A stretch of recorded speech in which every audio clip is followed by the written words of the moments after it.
Hello everyone, welcome back. Today is day 18 and you are learning English with Rakesh.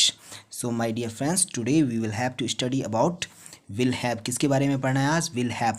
अब इसका meaning क्या होता है ये जान लीजिए। पिछली वीडियो में आपने have और has प्लस टू और had प्लस टू के बारे में आपने पढ़ा था। Actually had plus two plus V1 का यूज होता है। यहाँ हम लोग पढ़ेंगे will have plus two plus V1, to plus V1 verb का फर्स्ट फॉर्म। ट्रांसलेशन क्या होगा देख लीजिए। सबसे पहली बात ये जान लीजिए कि हैव ये फ्यूचर फॉर्म है। प्रेजेंट फॉर्म देख लेते हैं इसका। आई हैव टू गो, मुझे जाना पड़ता है या मुझे जाना होता है या मुझे जाना है। आई हैव टू गो, मुझे जाना है। आई हैड टू गो, मुझे जाना पड़ता था। I will have to go, ये फ्यूचर है।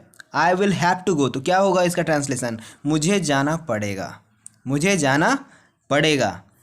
Okay, interrogative sentence, as you know, first of all we have to write helping verb, then subject.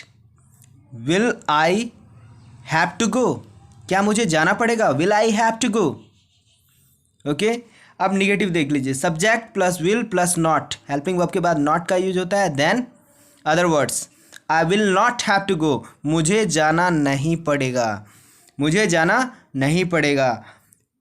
Interrogative negative, first of all we have to write helping verb then subject. Will I not have to go, क्या मुझे नहीं जाना पड़ेगा? Will I not have to go.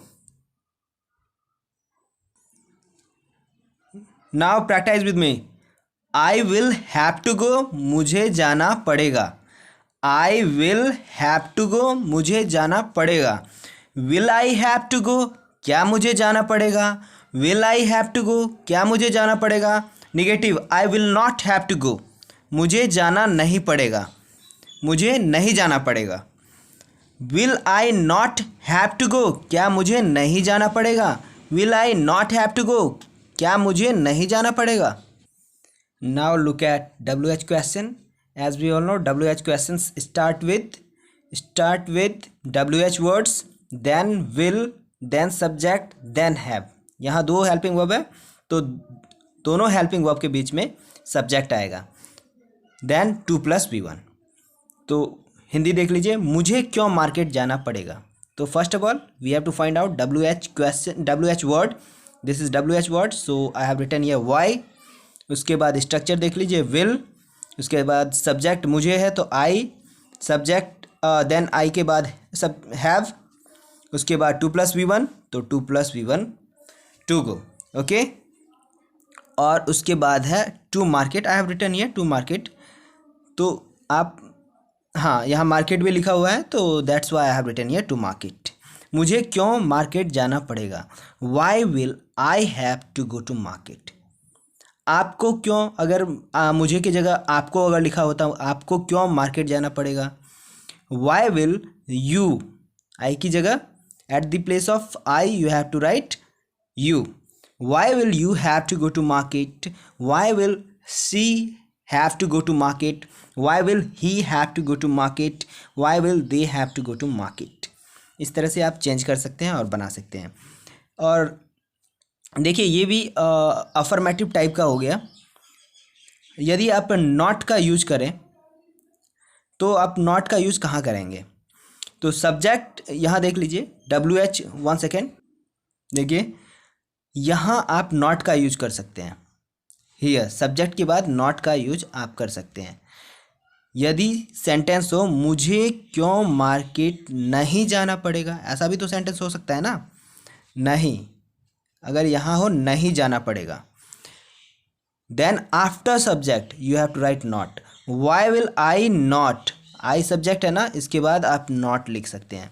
Y will I not,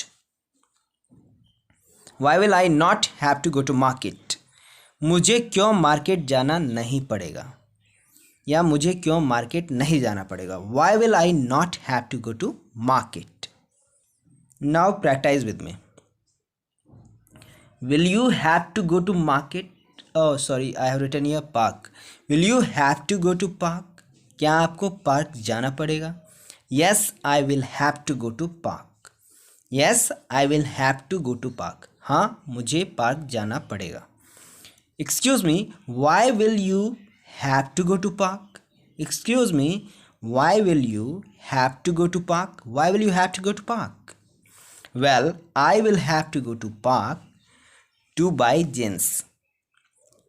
देखिए ये तो मैंने एक सेंटेंस लिखा है, आप इसे ब्रेक कर सकते हैं by using conjunction.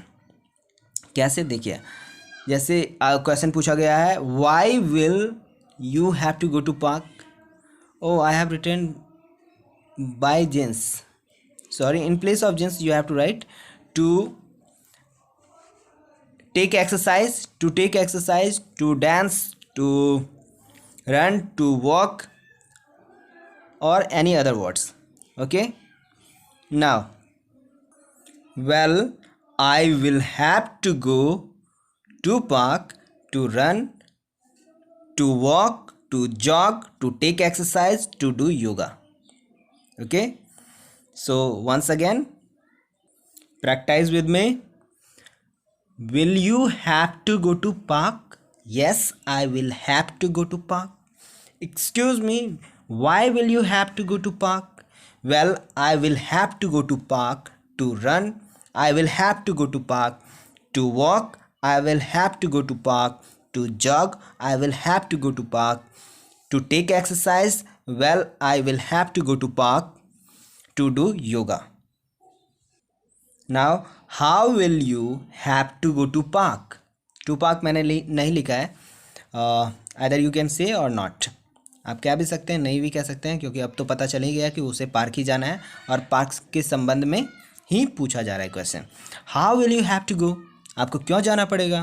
Well I will have to go, oh sorry कैसे जाना पड़ेगा? Well I will have to go on foot. Well I will have to go on foot. Excuse me, when, या लिखा है मैंने, व्हेन या at what time से start करना है question. When will you have to go to park? When will you have to go to park? Excuse me, when will you have to go to park? आपको park कब जाना पड़ेगा? Well, I will have to go to park at 5 o'clock in the morning. शाम में जाना है तो आप कह सकते हैं I will have to go to park at 5 o'clock in the evening. Excuse me, at what time? किस वक्त? At what time will you have to go to park? Well, I will have to go to park in the morning. Well, I will have to go to park in the afternoon. Well, I will have to go to park at 5 o'clock in the morning. I will have to go to park at 5 o'clock in the evening. Excuse me, with whom? किसके साथ? Will you have to go to park? Excuse me, with whom will you have to go to park? Well, I will have to go to park. यहाँ will होगा, I will have to go to park with my friends. Well, I will have to go to park with my brothers. Well, I will have to go to park with my family. You can speak like this, okay? Excuse me, what will you have to do tomorrow? What will you have to do tomorrow? आपको कल क्या करना पड़ेगा? तो आप उस तरह से रूटीन बना सकते हैं। रूटीन जैसा कि आपने प्रेजेंट में बनाया था उस तरह से आप फ्यूचर में भी इस्तेमाल कर सकते हैं। सिर्फ विल हैव का यूज़ करना है यहाँ। जैसे well I will have to take bath, मुझे नहाना पड़ेगा। Then I will have to go to worship, तब मुझे पूजा करना पड़ेगा। आफ्टर दैट, देखिए मैंने यहाँ लिखा नहीं है लेकिन आप यूज कर सकते हैं। I will have to take my breakfast, उसके बाद मुझे नाश्ता करना पड़ेगा। आफ्टर दैट, या देन का भी यूज कर सकते हैं आप। After that I will have to go to college, देन मुझे कॉलेज जाना पड़ेगा। After coming back from college, college से आने के बाद, after coming back from college I will have to take rest for some time, मुझे कुछ समय रेस्ट करना पड़ेगा। Then I will have to go to dance class, तब मुझे डांस क्लास जाना पड़ेगा। आफ्टर दैट, उसके बाद I will have to cook food, तब मुझे खाना पकाना पड़ेगा। एज़ यू नो, जैसा कि आप जानते हैं, I cook food only at night, मैं सिर्फ रात में खाना पकाता हूँ। After cooking food, food cook करने के बाद I will have to take dinner, मुझे डिनर करना पड़ेगा। Then I will have to go to sleep, तब मुझे सोने जाना पड़ेगा। विल हैव का यूज़ है ये। So my dear friends, I hope you would like the video. If you like the video, please like, share and comment. That's all. Jai Hind.